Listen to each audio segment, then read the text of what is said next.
Right. Okay. I think we shall begin. So thank Excellent. you so much, Matthew, for joining me today. For those of you who don't know me, my name is Kate Clark. I am the founder of Artemis Clark, and we've been doing this podcast for, since last October. The general idea is that we are bringing something of value for our target audience, which is scaling SMEs. And I feel very privileged to be joined by Matthew today because he is an established business owner. He was on the Goldman Sachs program way before I got on it. And unfortunately, his business didn't make it. And, a lot of business owners won't actually talk about failure.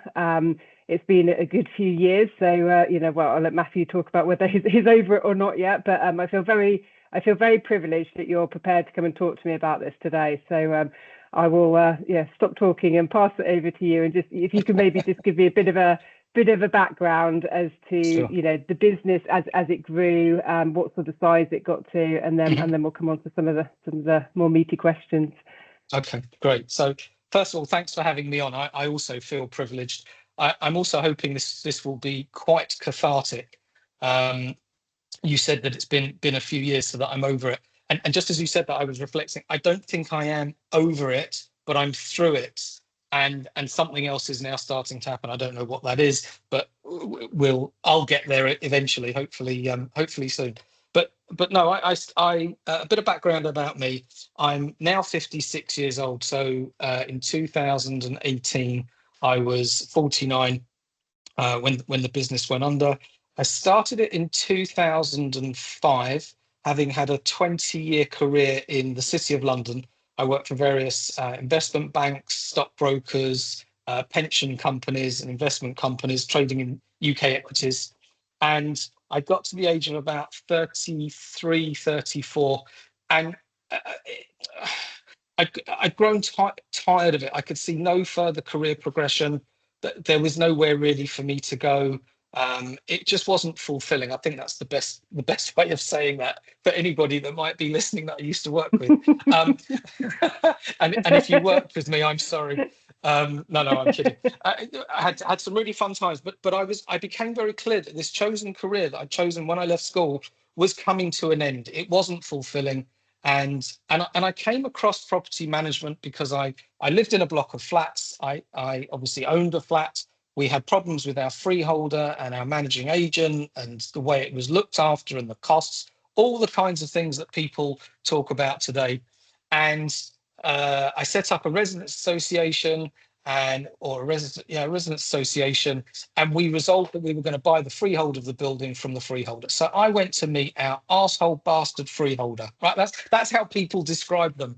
And I went to meet this guy, and he was the loveliest, nicest man you could ever possibly, we'd had some correspondence that wasn't the greatest correspondence. He welcomed me into his office. He was a diamond dealer in Hatton Garden. He welcomed me into his office, offered me a cup of tea. We had a chat, a really sensible chat. And I did what I set out to do. We agreed a price to buy the freehold from him. And then when I went back to my fellow residents, they actually said, nah, we don't want to buy it now. So I bought it myself. Having bought it, I had the obligation to manage the building. Now, it's very rare that freeholders manage buildings themselves. They usually do it through a company. But this was happening at the back end of 2003, 4. And so then I thought, well, hang on. If I set up a company to manage blocks of flats, my own blocks of flats, I can buy more blocks of flats and then manage more and buy more and manage more. And I don't have to work with anybody or for anybody. So it was really my golden ticket out of the rat race. And I started the business, I said, in October 2005, but I was in the process of buying another freehold off of the same vendor. So having gone to meet this guy with a particular purpose, we kind of became, I wouldn't say we were mates, but definitely acquaintances. And if he phoned me up tomorrow and said, hey, I need a favor, can you do X, Y, Z? No problem. He was a really good guy. But I ended up buying I tried to buy 2 of his buildings, but I ended up buying just 1 more of his buildings. So when I left my job in 2005, me and my wife, now ex-wife, owned 2 buildings, and I set up my management business to manage those 2 buildings. I worked from home. It was a lifestyle business. It was brilliant. I loved it. I'd get out of bed in the morning. I'd go to work in my pajamas. This was all before COVID as well. Well, that's right. That's right. In some respects, I was a trailblazer. But the internet had been around for about 8 or 9 years. We were just starting to get used to doing everything on the internet. We had a business telephone line at home. I had a laptop. I had a printer, and I was only managing one building. The second building didn't come for another couple of months, even though I owned it. It was a notice period. Anyway, so through 2006, the business grew a little, which was really a surprise. So first of all, I took on my second building, which was my own building, and then somebody that lived in one of the buildings recommended me to somebody else. So we took that building on, and then a friend of mine introduced me to a developer who was developing 57 apartments and 17 houses in Milton Keynes, and I won that contract. So at the end of 2005, I was managing 26 flats. By the end of 2006, it was kind of like it was over 100. Wow.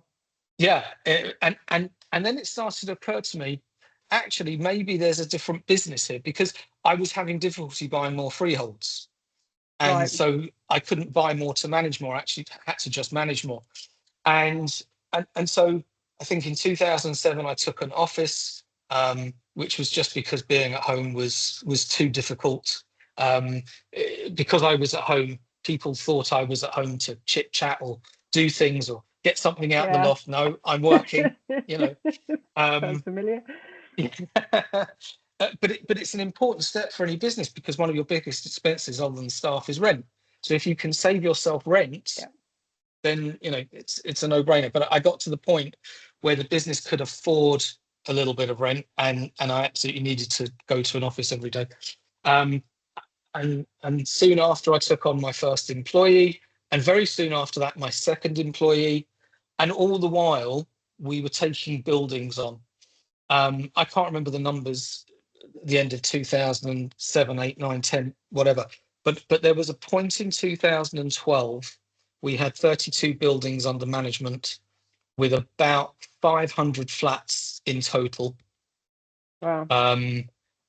Which sounds like a lot, and to me, it's I started with one building and 26 flats, but it wasn't, and it sustained 3 people, but it wasn't enough. And I went away to do a consultancy gig for somebody, which was absolute disaster, and came back into my business and looked at it and thought, I have to grow it. We either have to grow or I close it down. So one of the things I did, I looked at selling it to other similar companies. And the message I got back was, it's just not worth enough. It's just not worth it. So that kind of coupled with my own insights was like, well, I've got to grow it. So in 2012, maybe 13, I found a business for sale in Aylesbury. It consisted of, I think, 20 buildings with 500 flats in. Yeah. So I managed to buy that with the help of the bank and support of my ex-wife. And we basically doubled the size of the business, which was completely transformative. So just touching on the point about it wasn't big enough. This is a lesson that I've learned over the last few years, just talking to sort of some of the corporate finance people. My understanding is that you tend to need sort of an EBITDA figure of about $1 million, don't you, before they start taking you seriously? What remember? Yeah, I hear where you're coming from. The value wasn't anything like that. And given it was 12, we're talking 12, 13, maybe 14 years ago. I think if it was 100, 150,000 for another property management business to subsume my business into theirs and pay me a consideration, it would have to be that level. We were about 50, 60, something like that. And actually, in my mind, it was worth more than that. But of course, the seller always thinks that, don't they? I think the management fee income was about 60. So property management businesses like mine were sold on multiples of between 0.9 and 1.2 of turnover. of management fees, actually, not turnover, management fees. Of management fees, okay. Yeah, so then I guess if we had management fees of 60, then a valuation of 55 to 75, something like that, would have been more appropriate. Yeah.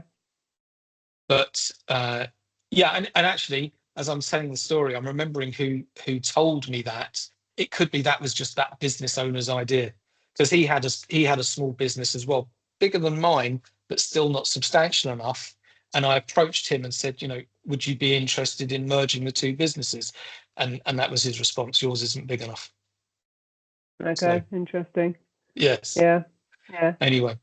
So I developed a flavour for acquiring businesses, which actually was another exciting aspect to the whole thing that I wasn't aware was going to go that way. And then I came across a friend that had some. He was retiring. He wanted to wind down a little bit, but didn't want to give up completely. So I bought some business from him. Very small fry. The business actually financed it itself. It was about 15 grand. I think we bought 5 or 6 management contracts. And the key when buying a management business, obviously, since you're buying management fees, is you want to hang on to the management fees, because most property management contracts have a 3-month termination clause, and so you have to catch that right, and you have to develop a relationship very quickly with the customers, etc., etc. And I was pretty good at it, I have to say, developing relationships with people. And I could go into lots more detail, but it's not relevant to this conversation. But I think what is in 2015, 2 things happened. First, I took on a guy who is experienced in building businesses, and I'm sure he won't mind me mentioning, I won't say his name, but he had been instrumental in selling a company called Direct Vision Rentals, which used to rent out televisions way back when renting out televisions was a thing. He sold the business to Granada for the owner for a gargantuan sum of money, way beyond what anybody believed was possible, like tens of millions of pounds back in the 90s. And we met each other, and he became a key ally and helped me develop my business plan, the one that ultimately failed, but that's not the point. And also in 2015, I took on a business partner who was a lawyer. So I'd always had this vision to turn our managing agency into a law firm. And we did that in 2016, at the same time as we bought another business from Romans Group, who are based in Reading or near Reading. And that then increased the size of the business again. So I think it was probably 1,800 units in 70 or 80 blocks of flats, something like that. And that's when I really developed a taste for it, because what we had was an immediate target market for our law firm, and we were doing what we normally do anyway, which was block management. And it seemed like the way to go, and it was really, to start off with, each deal was transformative. It kind of took the business, I hate the expression, it took the business to the next level, but it changed the basis on which we were operating. And it was always a step up. So when we bought Campsie in March 2016, I think we had 5 staff, and all of a sudden we had 15 staff, for example. And then we had an office in Watford and an office in Windsor, and that was an interesting thing that I hadn't considered until after the event, because my time was split between 2 places. Although I favoured Windsor, but that's by the by. So the story really centres around the next batch of acquisitions. We in 2017, we had already identified a firm of chartered surveyors to buy. We bought that, bolted it onto our existing business. You bought a firm of chartered surveyors as well as so now you've got that as well. So the idea was all the surveying work that we did through our property management business would be, I'm going to use the word, I'm going to say directed through one of the group companies, as well as the business that company did as well.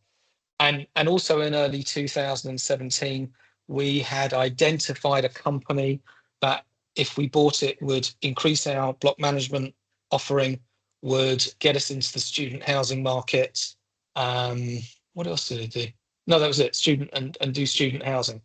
And we had identified another target nearby that just did block management. That was a retirement cell. So we put the financing in place. And in fact, so the relevance of the guy that I took on, not my business partner, the other guy, he put all the paperwork together to get the financing and did all the research and advised me what I needed to do. And at the same time, I was on the Goldman Sachs course. That was going to be my question. When did that fit in? So that was when you were like doing this acquisition trail. Yes, the back end of that. Yeah, that's right. So I finished Goldman Sachs December 16, and the acquisition of the surveyors went through April 17. The acquisition of the student housing and block management company went through at the end of July 17, and the final acquisition went through on the 1st of September 17. And basically, we blew through £1 million. Wow. In one, and we paid off some existing debt. So that's a very important point. Where is this money coming from? You've mentioned bank loans. Did it continue to be just bank loans, or did you get any alternative sources of funding? No, this was an alternative. This was a specialised business lender. It was unsecured. No, it wasn't unsecured because it was all secured on the business. Yeah, that's where it went wrong. Well, it didn't help. But of course, you've got to put something up as security. Of course you have, yeah. Right, yeah. And I had guaranteed some stuff, but I wasn't willing to guarantee everything. And actually, I didn't have the wherewithal to guarantee everything. My business partner was very anti-guarantees, but that was easy for him to say because it wasn't his vision person. I mean, he went along with the vision, but there wasn't an alternative except to give the personal guarantees where the personal guarantees were given. Mm. And they come into play later, but that's a whole other conversation.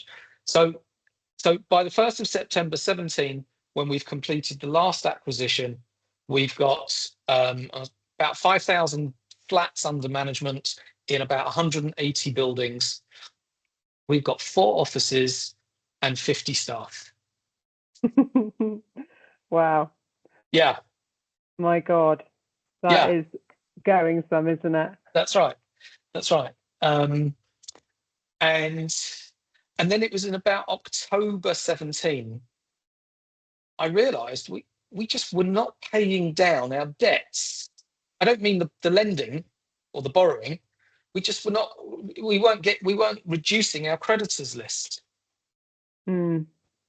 And I remember early October 17, I called a meeting because I wanted some help, and we had so there's the other thing that happened. We sold two stakes in the business, 5% each, if I remember, and that brought in quite a bit of cash. That's okay. Yeah. Was that because had you dried up the loan financing, or was it that you just felt that you didn't want to gear the business anymore? No, we didn't want to gear the business anymore. We thought we would have that in reserve actually, but I didn't realise how things were going to go. And so actually when that money came in, when the equity was paid for, it came in one hand and went out the other. And that was one of the things that alerted me. It's like, well, hang on, we've had this injection of cash. I know we've sold 10% of the company. We've had this injection of cash. And we've still got a creditors list as long as your arm. Just pausing there, right? Yeah. What have you got at this stage where your business has got to this colossal size? What does your finance team look like? What have you got in terms of like reporting? Are you very much back of a fag packet, like in terms of your cash flow? Or have you actually got like a decent finance function? I thought it was quite mature. We had one dedicated finance person whose job. So, were they qualified? Were they part qualified? Were they just an administrator? No, she was definitely a bookkeeper. She'd been doing it for years and years and years. She knew exactly what she was doing, but she wasn't an accountant. Okay. Right. So she was a qualified bookkeeper, and I also used to keep a very close eye on it. And from So one of the best decisions I made in about 2008 or 9 was I hired a bookkeeper.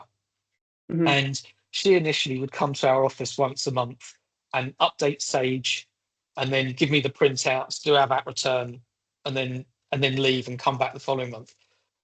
But I, I didn't dislike her at all. She was a little bit kooky, Claire, but we clashed. Sometimes she forgot I was the customer, and sometimes I forgot she was a human being. Oh dear. But I did like her, and we had very forthright discussions, and sometimes I upset her, and you know, it happens. But eventually we moved over to Zero. Claire and I parted ways. We moved over to Zero, which was much more intuitive and easier to manage, and was cloud based, and then everything went on to Zero. So Anne, who was our bookkeeper, our permanent bookkeeper, kept Zero up to date. I also looked at Zero. I had my finger on the pot. That's how I knew the creditors were not going down, because I used to look at the number pretty much every day, just so I knew what was what money was coming in, or what money we could get in. I mean, it was always by then it was a constant struggle to get money in. And it was like, oh, we can take £300 here, we can take £400 there, and then I can pay, Kate or Claire or Joanne, for whatever service it was. The most important thing was wages, and this was another thing that hit home. At the end of September 17, our wage bill was 125 grand. Right? Only 10 years previously, the total wage bill a month was 5. Yeah. And it's not like, it's not like, I didn't realize it would be that much. That's not what I mean. But it's the totality of seeing the names 1 through 50 and the amounts they're getting, right? Which they're all into. I did not begrudge a single penny to any of them. But that was like, wow, oh, that's a lot. And then you start thinking, well, is everybody contributing to the value of their salary, including me, by the way? And I wasn't, I probably was the best paid, but I wasn't paid a lot. And I would often forego my salary so that other people could be paid. Yeah. Which is one thing about being a small business owner that the employees never, ever understand. The boss often goes without before. Yeah. Right. And if they don't, they should do. You should never take money for yourself without paying your staff, ever. Yeah. No, 100%.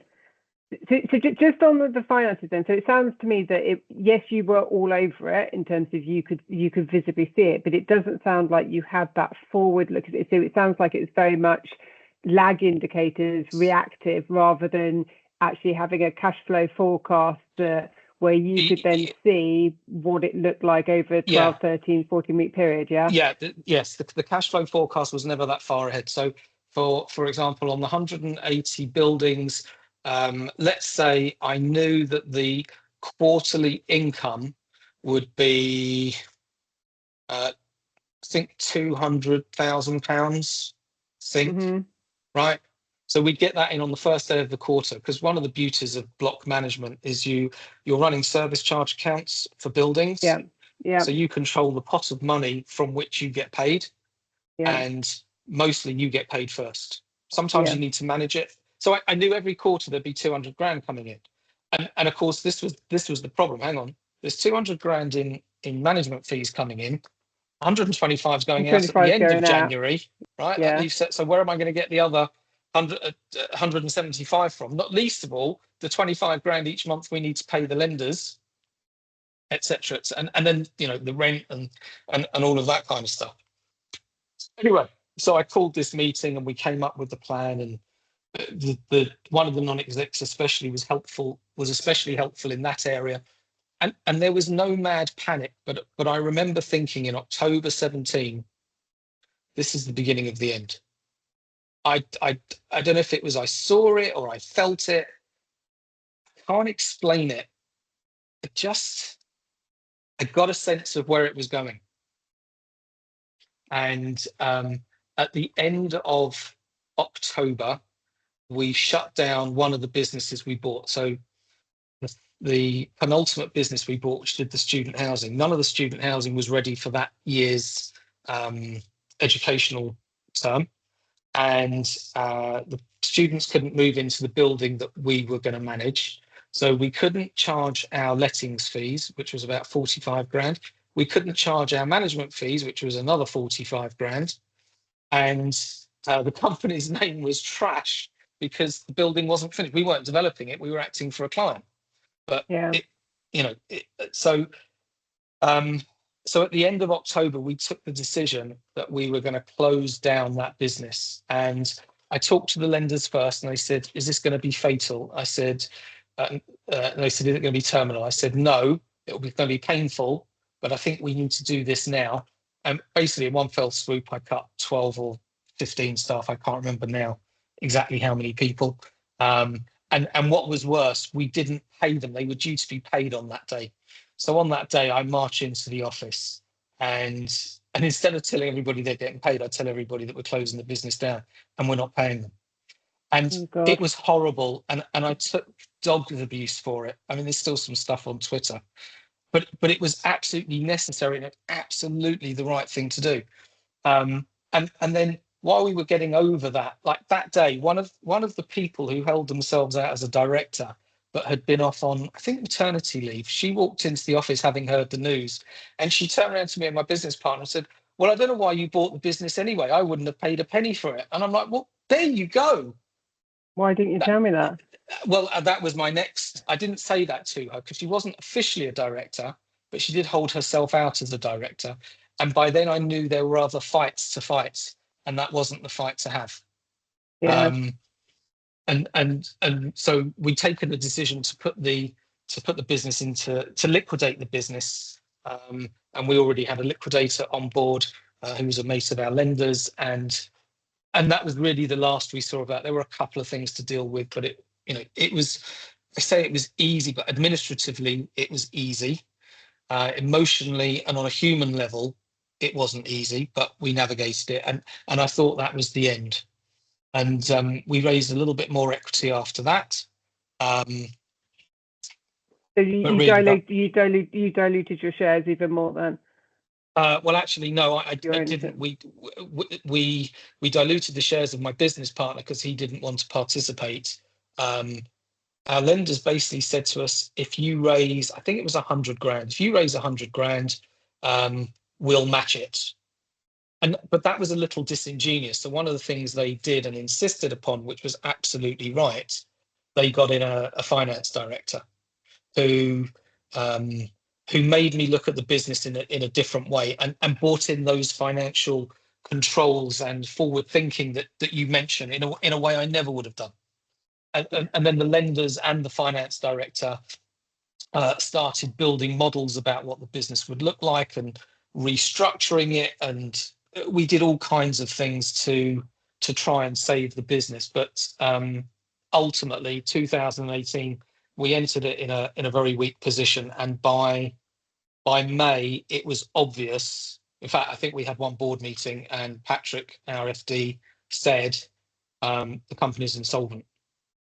So right. I then, and I knew it was going that. It was not like, oh my gosh, really? Oh, what happened? Like, it was obvious. We've been working way too hard for too long to try and keep it afloat, not to know that was the eventual outcome. And we had restructured the business so that the original business that I set up was going to be allowed to die, and that the other two businesses that were left, was it two or three? I know 3 businesses. Two of them would definitely be able to continue trading. One of them might be. Anyway. Were they all bought under a holding company? Had you set up a holding company and then you'd done the acquisitions underneath them? Yeah. Yes. Okay. So the original company was the holding company, and so we moved its business activities into the subsidiary companies. So you did except the legal business, which at that point, because my business partner had resigned from the business, we came to an arrangement with another law firm. They would take over the work that we had on. And Okay. this is one of, so I don't want to talk ill of anybody, but one of the problems. So clearly, why did this happen? Clearly, one of the reasons we bought a dud company. I'm to blame for that because I'm the one that signed it off. I did the due diligence. Right, I can hold my hands up. But when we agreed our targets in September, so before any of this came up in September 17, our legal department, we had an agreement about, my business partner said how much they would generate, and actually they didn't generate anything like that. And in the 9 months when we eventually went bust, they'd only done 25% of the actual total. But by Christmas, I think they were on 50,000 or 60,000 or something. Whereas if he'd been able to do what he promised to do, we would have had another 150 grand in the bank by then, maybe, or 100 grand in the bank with another 100. Do you know what I mean? We missed a whole chunk of income. And what I've said to him subsequently is, I don't blame him for the company's demise. But I think if things had gone differently, we would have prolonged the agony to our benefit, though, and we would have positioned ourselves better. Mm. So I was in charge. The only person who's to blame is me. Anyway, so we have this board meeting in May 18. Patrick says the company's insolvent. The next thing I do is contact an administrator who was the liquidator on the last company, and I instruct him to place the company into administration. This is now the holding company, so the whole group, basically. Yes. Yeah. So he starts doing whatever he needs to do, and then he receives a communication to say that the board meeting at which it was decided that the company was insolvent was not quorate, and the company couldn't be placed in administration, and blah blah blah blah blah. So he then told me that he couldn't do anything. His hands now were tied. Okay. So now we're waiting on our lenders to do something. And we waited and we waited and we waited. In the meantime, and earlier in 2018, the lenders had introduced me to somebody that they said would be a good idea to have in the business to run it. And I was like, yeah, okay, fine. And I met him and he seemed like a good guy, and he was a good guy, no doubt. But what I discovered later on, he was reporting back to the lenders about what was going on in the business. And a couple of days before we were actually placed in administration, I found an email of his to his paymasters, which said, when's Matthew going to be leaving? His presence is not having a positive impact on the business. and literally, I met with him 2 hours after that because he came back to the office and I fired him. Yeah. I just didn't need to. I mean, I knew we were at the end anyway, but it was the last bit of control that I had. And as I was saying that, I just started remembering something else that I was going to say. And I can't remember what it was. It's gone. I'm sorry. That's a senior moment. It's all right. I'm sure it'll come back at some point. It's fine. So just sort of rewinding, you sort of said that you, like, the triggers for you were the cash flow and creditors not being paid off, etc. But what do you think? Obviously, well, not obviously, looking from the outside, to me, it looks like you grew incredibly quickly without the necessary controls in place in your finance team to give you that sort of reporting, the forward-looking bit that you needed. So from my perspective, that's one of the things that I think sort of didn't help your situation. But what was, like, would you say, the main thing that caused, was it the student acquisition, student block acquisition, or which one was it that was the real problem child? No, it was that one. It was definitely that one. And I didn't intend to close it down less than 3 months after we'd completed the purchase. And then what I didn't consider was that the clients, the people in control of the buildings that we managed, then panicked when they heard that we closed down. Because when they hear that, they go, oh, what about our money? And part of the problem was we didn't have all their money anyway, because the vendor hadn't paid it over to us. And even to this day, I'm not convinced that he paid all of it. I think if you asked him, he would say, yeah, I paid it all. I know I paid it all. But I don't know that he did. I never saw bank statements that said there was nothing left in the accounts and that the last balance came to us. And I didn't factor that in. So then all of a sudden there's like 25 buildings walking out the door. And in fairness to my business partner, he did, I believe he worked hard to try and keep some of them, but some of them were just not, were just not able to keep them. So that damaged the business from that point. I mean, it's just completely damaging. But the biggest damage was the £400,000 hole in our balance sheet that it blew. With no way of getting that back. Our income was at least 100 grand down every year. There's just no way of getting it back. So.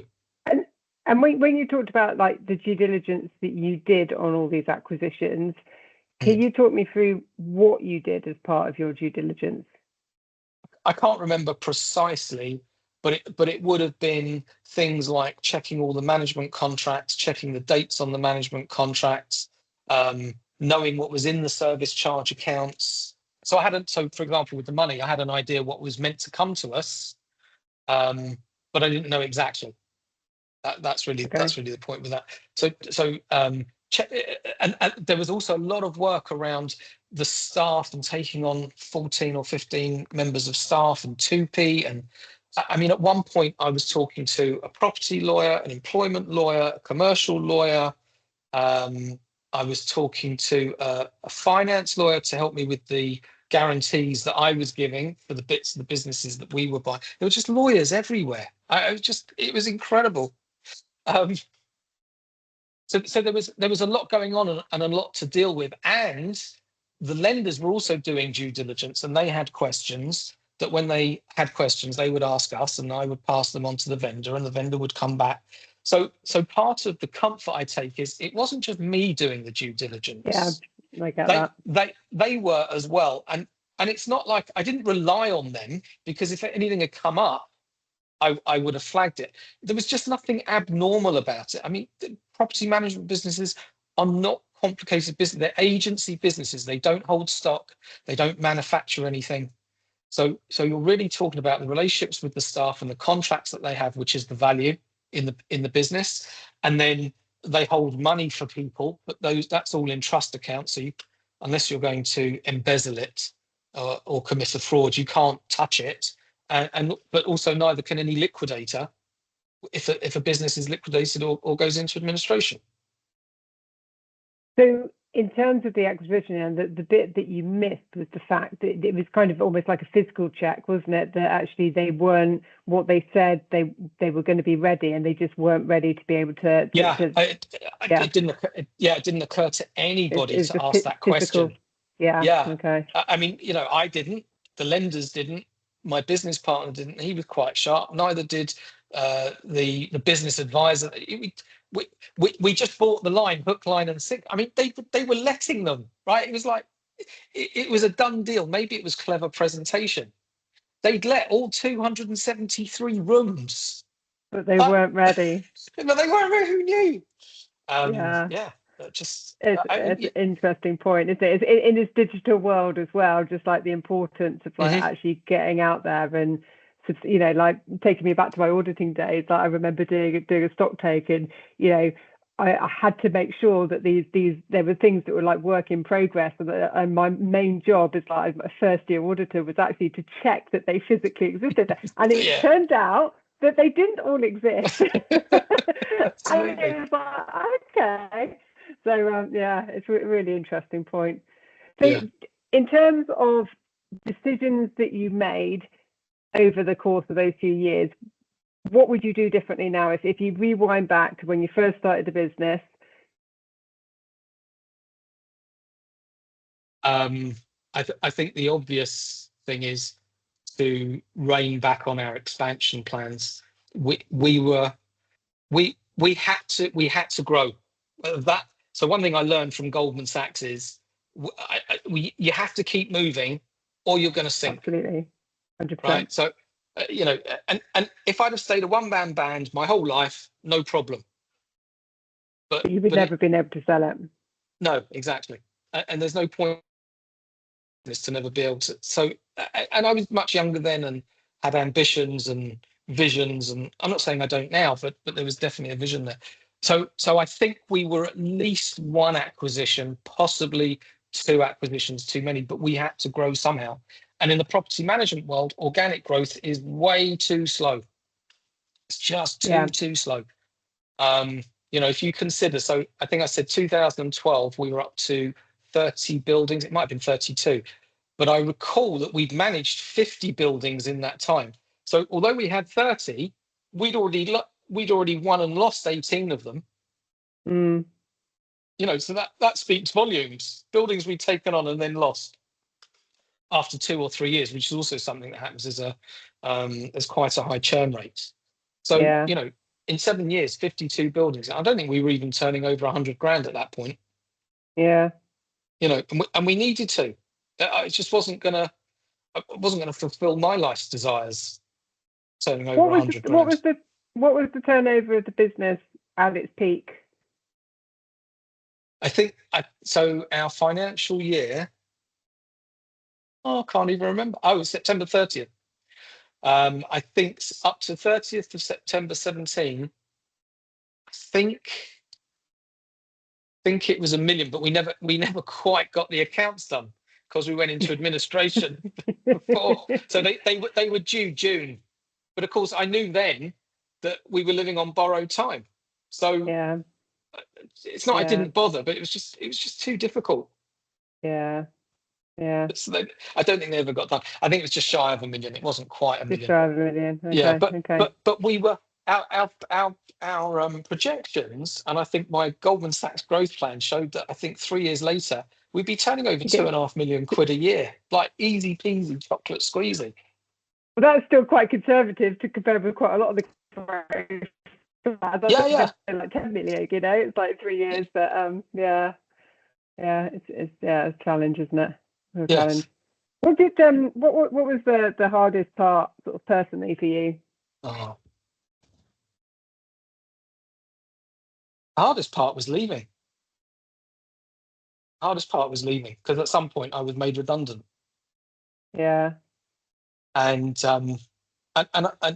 so what happened was that when we were eventually put into administration, and it actually took I don't mean to blaspheme or offend anybody, it's like an act of God to get it put into administration. The lenders were just holding off, and I don't know what they were holding off for.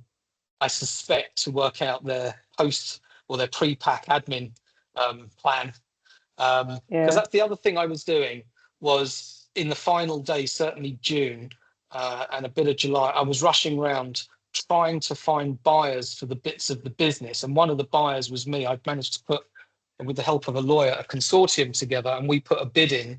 We were ready for when the business went into administration, and some people took the mickey with their bids, right? And some people were sensible, but the original business went into administration on like the 18th of July. Then another subsidiary went into administration, leaving one subsidiary that had all the good bits in it, and that was the bit that was ultimately sold, which everybody was trying to buy. And so I think the second business was put into administration on like the 8th of August, and so then everybody put their bids in for the business that was left, because then the administrator was ready to sell it. And I found out on the Friday morning before I went into work, and the administrator was pretty good about it, because I think I recall he phoned me and told me personally that our bid hadn't been successful. And that was it. So I can't remember if he said, "I'm making you redundant," or I can't remember how that went, but I knew that was the end, and I knew I wouldn't be going back after that day. And so the guy that I fired that had been put in place by the lenders, he was going to be the new managing director, which I knew was going to happen, right? Yeah. So he turned up at the office that morning, and we were expecting him at like 10, because he said, "I'll be there in half an hour." And he turned up at 12. But I said to him, "You took your time." And he said, "The traffic was bad." And I said, "That's not what I meant." And what I meant was, when I fired him, I said to him, "You'll be back here soon enough." But this was now 3 weeks later. Oh, brilliant. That's amazing. So that was hard. That was hard. Not least of all, I had arranged for my son and a friend of his to come into the office that day because there were, I don't know, 1,000 letters or something that needed packaging, right? And my Yeah. son was 17 at the time, and I paid him and his friend, I don't know, 50 quid, whatever it was, right? £10 now, whatever. So my son was there on my very last day, and I said goodbye to the staff. And I have to say, it's predictable that it happened, but I wasn't expecting it. As I'm saying goodbye to them and thanking them for their hard work, I'm started crying, and it's just like, but it hit me. This is the end. Like, and what am I going to do Monday? Well, I knew what I was doing Monday. Monday, I went to the funeral of an old boss of mine who I loved to bits and was very close to. But as I walked out of the office, I was just like, shit, that's it. What now? Yeah. What now? And I had loads of ideas, or at least a few, but I wasn't, and I didn't know this, I wasn't in a place to plan anything or deal with anything. And long story short, I went on holiday for 3 months and then came to Dubai. Yeah. Uh, but it was so brutal. It was just horrible. But that doesn't also then take account of having to get up in the morning, knowing what you're going to face, that there are difficult things ahead. Where's the money coming from? The staff are always concerned anyway. All they're worried about is getting paid. So I don't mean that about my staff per se. They did that. My staff did their job, no question. But then, of course, it's blind faith on their part that they're going to get paid. And they never didn't get paid. In fact, the only person that didn't get paid was me. But I didn't know that at the time. That's a conversation for another podcast. And this didn't come up till like September 2019. So like more than a year after the administrator makes a claim against me for monies he said I shouldn't have been paid, including my salary. He didn't tell me that at the time. Wow. When he was working closely with me. So did you then have to pay that back, or was it just Yep. money that you actually physically had to pay it back to them? Yeah. It was 3 months' salary they clawed back from me, and I was paid 3 months' salary. They clawed it back from me, and recently I'm still dealing with my tax return for that year. But what they didn't do was update the tax records, so I paid tax and national insurance on that money. But you can't get it back. No, and what's worse, because they didn't update the tax records, they also didn't update the records with the National Insolvency Service. So I wasn't able to claim any salary from them. So I was able to claim salary from them, but only once I'd been made redundant. Wow. Because I wasn't given any notice, and I was owed holiday and that kind of thing. So I received a not insubstantial sum that reflected my notice period and the not being paid and all of that kind of stuff. But it lasted 2 months. It didn't last long because anyway, by the by. But actually, it should have been 3 more months worth of whatever I was entitled to. But the administrator didn't ever update his records, and for reasons I can't fathom, even though he explained it to me, kind of refused to. I'm sorry, Peter Hart, if that's inaccurate. That's how it occurs to me. He kind of alluded to the fact that he couldn't, which to me sounds like he wouldn't. But hey ho, it's gone. What do you wish that you were told before going through that process? Is there something that you wish that you'd known? I wish somebody had pointed out how much my own life was entwined with the business. And what I mean by that is, you and I met socially, for example, right? It was a business setting, but kind of socially on a webinar. If you had asked me for my email address, I'd have given you my work email address, even though it was a social occasion. And so, for example, when the administrator turned off my emails, I lost access to everything. Yeah. What am I going to do? Like, nobody pointed out keeping them separate because it was mine, and it had been for 12 years. Yeah. It never even occurred to me. Um, uh, Things that I paid for the business that I recorded properly, but I always thought I'll get paid that tomorrow. I'll get paid that, and I never did. I mean, when the business went down, I was the third biggest creditor, or my wife and I were the third biggest creditors. Oh, so you had a big director's loan account, did you? Relatively big, yeah. I mean, Yeah. in the in it was more than the cost of a fourth division centre forward in the 1990s, right? So You have to translate it, that for me. yeah, it's more for your football loving older listeners. Without saying the amount, I can't. It's difficult to Yeah, give no, you the fair size of enough. it. It wasn't life changing money, but it was But bloody it's enough. annoying. Yeah, yeah, I couldn't yeah, have bought a house with it, but I could have bought maybe a quarter, or depending on where in the country. It would have been a very nice deposit on a house, and that yeah, just went, um, and things like that.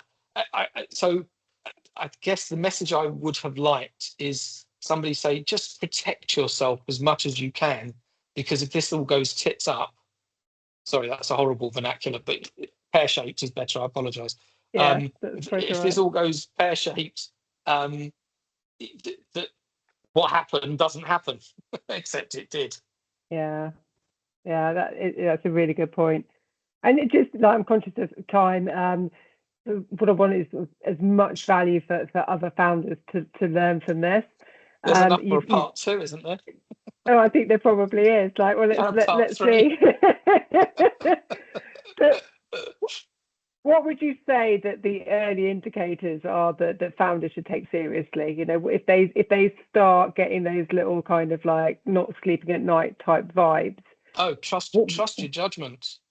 Trust your instinct. Your instinct will tell you when things are not right, and it's not even a particular thing. So in my case, it was the creditors. Like, why are the yeah, creditors not going down yeah, when we've had in a significant amount of money? Like, where actually is the money going? It's going on wages, you know, yeah. that kind of, and just general running costs, but not covering all of them. And if you've never experienced it before, that's when the expression "cash is king" really hits home. I was Hmm. always very blasé. Yeah, cash is king, without really knowing what it meant. But without cash, your business comes to a standstill. Absolutely comes to a standstill. Um, so if you're of a disposition where you're uh, highly anxious, trust your judgment as well, but factor in the fact that you're highly anxious. And if you're somebody who's very relaxed about things, trust your judgment, but also factor in the fact that you're very relaxed about these things, and maybe you need to ramp it up a bit. And I probably at that time was somewhere between the two, but I did have a very uneasy feeling. I think I sat on the creditors problem for a week before I did actually talk to anybody about it, because it was just screaming at me, all we're doing is putting money in and we're still short of cash. Something is not right here. Yeah, and yeah. and and that was the start of it. And you could And also so say it was a self-fulfilling prophecy, which I hope it wasn't, but I could see this was not going to go well. for a founder that is starting to get those sort of like, oh, I'm heading into difficulty vibes, Mhm. what would you recommend that they do first? Apart from Get trust help. those vibes, they trust Yeah, their yeah. vibes, but Get help. and who would Either you go to get that help? well, you could talk to anybody in business, and I think this is the thing. Not enough people talk about business failures, so we're all scared about going. My business is in trouble. We're about to, and I had to do that when I was trying to sell the business. I was like in front of people, some people I'd known through business for 10 or 12 years, going, listen, it's going under, and I want to try and rescue it. That's a really difficult conversation to have. It's like you have to be very vulnerable, because the very core of you're saying the very core of your being is going to not exist soon. Yeah, It's a really strange thing. So we don't talk about failures enough, and therefore we're embarrassed about it. But you need to, like, if you've got friends who are in business, you, your friends should come to you. Kate, listen, we got a problem. I just want to run it past you. Now you can then sound the alarms and go, listen, you've got real problems. You need to call an administrator, or you need a finance director. And one of the problems is a business that's in trouble with cash, for example, can't afford to hire people to get them out of trouble. But actually, it's money well spent.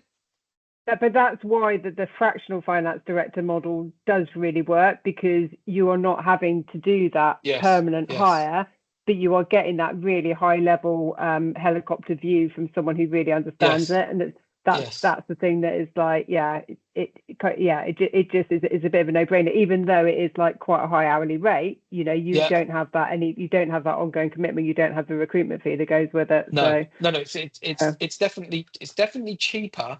But the problem is, even so, by the time a business has got to the stage where they're coming to you professionally because they know they're in trouble, they already can't afford it.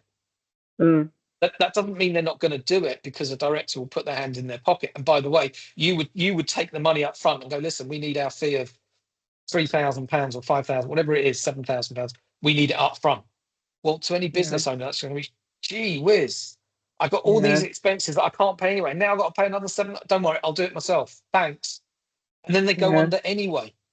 By then it's too late. If they think it's going to be a year off, then, and knowing you the way I know you'd support them in it. You'd make it work somehow, because otherwise another potential client disappears. Yeah, no, it's tricky. What do you want others to take away from your story?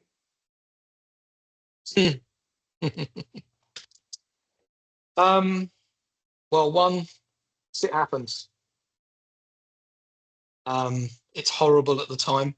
It's even horrible afterwards. But you do come out the other side at some point. And I'm not sure when that was for me, but I know I'm out the other side now. It's like, it's definitely in the past. Be proud of what you achieved. Just because your business went bust doesn't mean you're a failure. It doesn't define you. And don't be afraid to get back on the horse when you feel, and if you feel comfortable enough. I think that's it. Yeah. And what about you? Would you do it all again? Absolutely. I do it differently for sure, but I would definitely do it. What we did was just brilliant. It was groundbreaking. I turned a little property management business into a law firm, the first law firm to manage blocks of flats, be regulated to manage blocks of flats in the UK. And it was a brilliant idea, really badly executed. First 2 years, it was excellent. You know, pounds, legal fees to management fees, pound for pound. It was just like, and nobody else has done it. And I know there are reasons why other people haven't done it. And people would say, well, they haven't done it and you went bust, so why would they do it? And one of the reasons I cited was the legal department, but I think there were other circumstances. But I would definitely do it differently. I'd do it again, I'd do it differently. So just summing up then, how would you do it differently? I do it bigger and I do it quicker. So if your business is going to go bust, there's no point going bust for £500,000 or £250,000. And I'm not saying be reckless. I'm definitely not saying that. But you're going to go through the same pain whether your business goes bust for £250,000 or for £5 million. Yeah. And so my one regret, although I take your point that we grew too quickly without the proper controls in place, my one regret is that I didn't start scaling it earlier and I didn't scale it quicker. But if I'd started scaling in 2008, probably what happened in 2017 wouldn't have happened the way it happened. It might have happened earlier, but we'd have been in a different situation. There might have been less at stake. Maybe there'd been, I don't know, because I don't have that crystal ball or the ability to know. But I do wish I'd made the decision to grow it sooner. I think that's the key. Not that I'd grown it quicker, that I made the decision sooner, like 2007-8. But would you bring in that forward-looking reporting right from the start? Yeah, absolutely. No so therefore, question. You would need to have a different finance department than what you had before. Oh, yeah, you would need to have. Yeah. Yeah, we had the finance department we had because it came with one of the businesses we bought, and it was Yeah. to me it was a luxury. It was a nice to have, and she was invaluable. Anne was awesome. She was really, really awesome. So And that's she was it's really common. Yeah. yeah, So go on. an integral part of the business.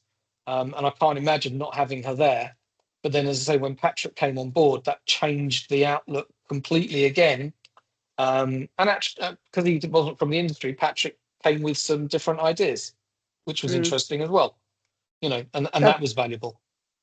That's a really good point, actually, because quite often our clients will come to us in a certain sector and they'll be like, oh, I need someone to have the experience in this sector. And it's like, yes, if you're doing operations, if you're doing business development, I get it. But a finance person coming from a different sector actually can add a lot of value, because they'll question, well, why are you doing it like that? Well, we've always done it like that. But yes, but this sector does things like this. And that's it. Do you know what I mean? It's like, for me, like the finance department is very transferable. Yeah, there's some nuances.